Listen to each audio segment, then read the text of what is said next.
Welcome, dear viewers, to this storytelling video session. It is a new session in which we're going to tell you one very interesting story. The story is an African folk tale as usual, and it's entitled The End of Wandong, the Tortoise. And this story has been told in the Agam Kingdom to kids around firesides for several decades. Now, when I say telling stories to kids around firesides, that's how many of these folk tales were narrated in the past. And unfortunately, the steam around folktale has been dying very fast. So I always say it and I insist that I have made it my mission to revive this culture of storytelling, the culture of folk tales, especially African folk tales, because that is our reality. There is a lot of connection to be gotten from such a reality which is dying. And so I encourage you all who are watching this video to like and share so that many people across the world. In fact, this is like telling our own African story. It begins with things like this, so that many people across the world, not only Africans in diaspora, not only Africans back here in Africa, but the world, people across the world should be aware of the rich cultural heritage that we as Africans, we as black people, we have had over millennia, many centuries ago. So I encourage you to listen to the stories. I encourage you to share the stories so that other people too can listen to the stories and then encourage their children to listen to it. We also have books. So the stories that I'm narrating here, they are in book form. So should you ever want copies of these books for your kids to read at home, please contact me on Facebook. In future, I'm going to dish out my phone number and email so that people can get to me and facilitate communication. But for now, I think you can get to me. You can write me inbox on Facebook and place your order, and so we see how we can get the books to you.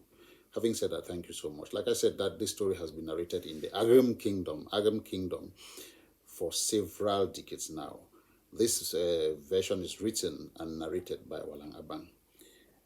This story about Wandong the tortoise, Kebuga the leopardess, Fubu the monkey, and Nun Fubui the francolin, which is popularly known as the bush fowl in many parts of Africa, is a popular story. I mean, some of you must have heard it somewhere. So the story is about the cunning of Wandong the tortoise. Wandong the tortoise has always been a very cunning animal. One would hardly imagine the schemes that go through his mind. Wandong the tortoise had always used his cunning to outsmart other animals in a certain animal kingdom. Now in this story, Wandong actually ate other animals using his cunning. So one day, the animals discovered that animals were just getting missing. Nobody could account for the whereabouts of many animals in the kingdom. So all the animals gathered at the king's palace and decided that an investigation should be carried out. And during the investigation, they discovered that it was Wandong that was killing these animals and eating them. How did they discover? There was a pit, large pit, not too far from Wandong's house, where they saw the bones of many animals. And when these bones were discovered, the animals said they should wait a little and see who was actually dumping the bones of animals in that pit. And behold, one day they saw Wandong coming to throw bones of animals inside the pit. So the animals gathered again and decided to banish Wandong from the kingdom, because he was notorious for using his cunning to kill and eat animals in that kingdom. Several animals had been missing in the kingdom and no one knew what had been happening to them. So now it was time to put an end to this wicked cunning of Wandong. Wandong tried to plead with the animals of the kingdom to have pity and let him stay. He even promised not to ever eat any animal again. But the animals were now afraid of him and had made up their minds. Wandong decided to go and stay in a nearby animal kingdom where his wicked cunning was not yet known. Upon entering the new kingdom, Wandong saw many busy animals working on their farms and planting various crops. He greeted them warmly and went his way like a good animal. When he reached the first town, the first animal he saw was Kebra the leopardess. Kebra the leopardess was in her house washing calabashes and cooking food for her children that were out playing. I greet you, my dear sister, Kebra the leopardess, Wandong the tortoise said to Kebra the leopardess. You are welcome, Wandong the tortoise, Kebra replied. You look tired. Please sit down and rest while the food gets ready. Kebra offered Wandong some good and tasty raffia wine in a bamboo cup, which Wandong drank, for he was really very thirsty. Wandong drank the palm wine with a smile on his face while he was waiting for the food. This bamboo cup that Kebra served palm wine in is a cup they call, locally sometimes they call it, there are places in Cameroon where it is called konga, and it is known to make palm wine and raffia wine taste really delicious. And of course, Wandong was very hungry and thirsty. When Wandong had gulped 3 kongas full of raffia wine, he began a conversation with Kebra.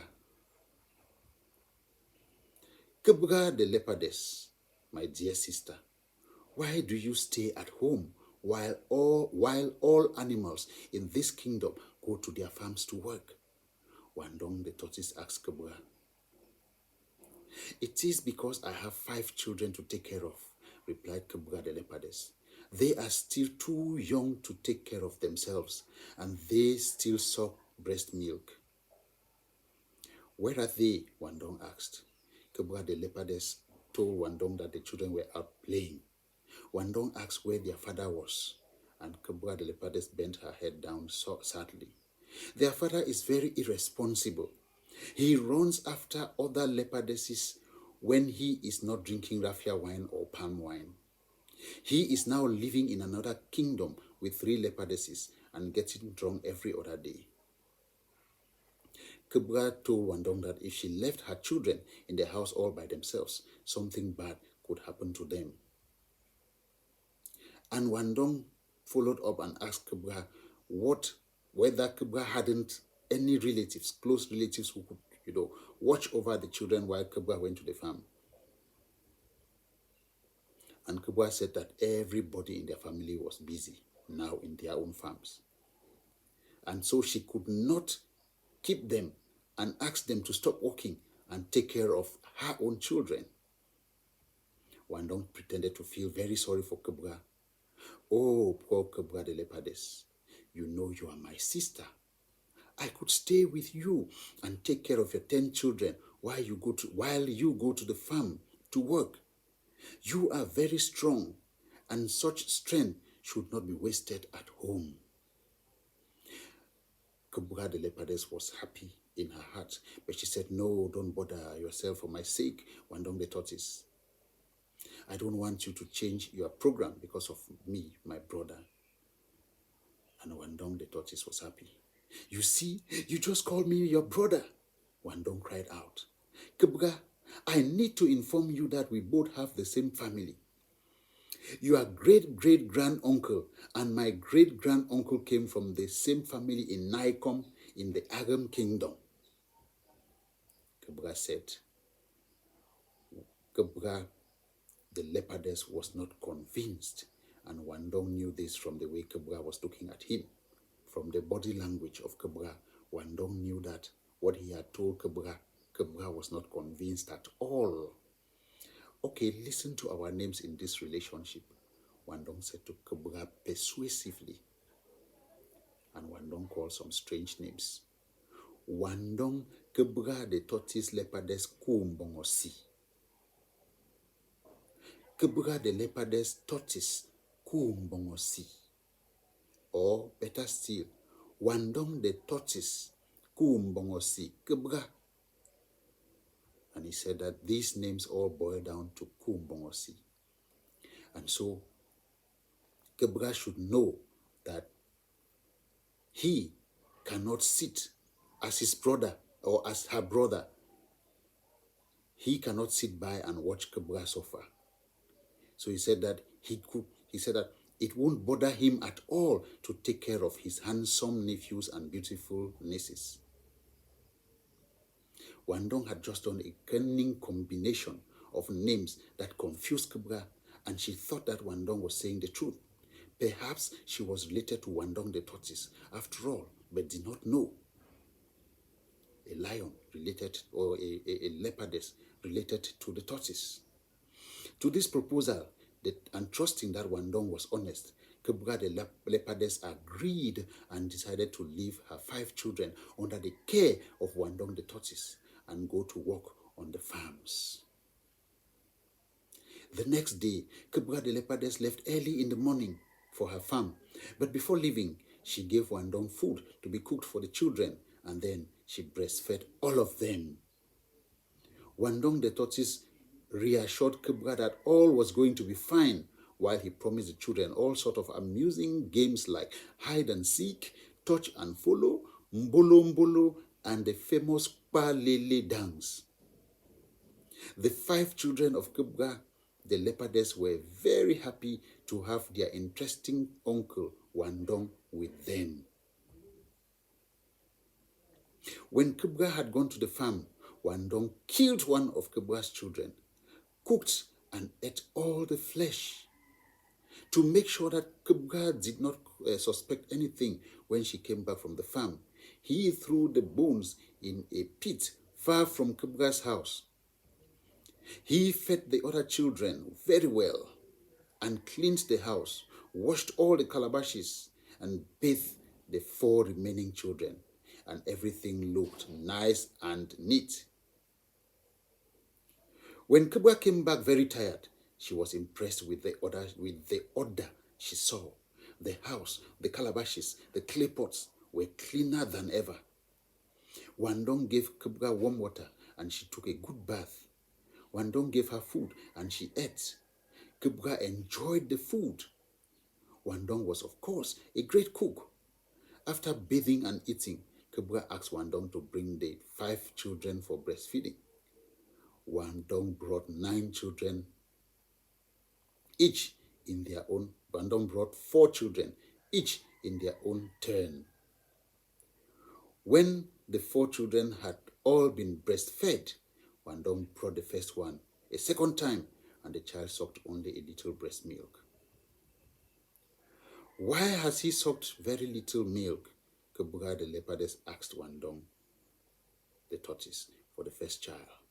And Wandong the tortoise told Kebra that the child had eaten too much food and could not, and reason why the child did not take a lot of breast milk. And Kebra the leopardess, being tired, went to sleep without further inquiry. Dear listener, I will end here. Dear viewer, I will end here for now. The story continues, and it is a very beautiful African folk tale. I am appealing, I am calling you out there to share this video, to contact me for the books. The stories are there, they are complete. There are many, many African folk tales. There are drama books for kids. There are all sorts of storybooks for kids with pictures, of course. Wonderful pictures, wonderful illustrations, with illustrations, of course. And these illustrations are wonderful illustrations. So I call on you to like and share this video. Share it to as many as possible. This video should be watched in the diaspora. This video should be watched in Africa, in many African countries. This video should be watched everywhere. We Africans, we have a beautiful, beautiful story to tell. Thank you and God bless you.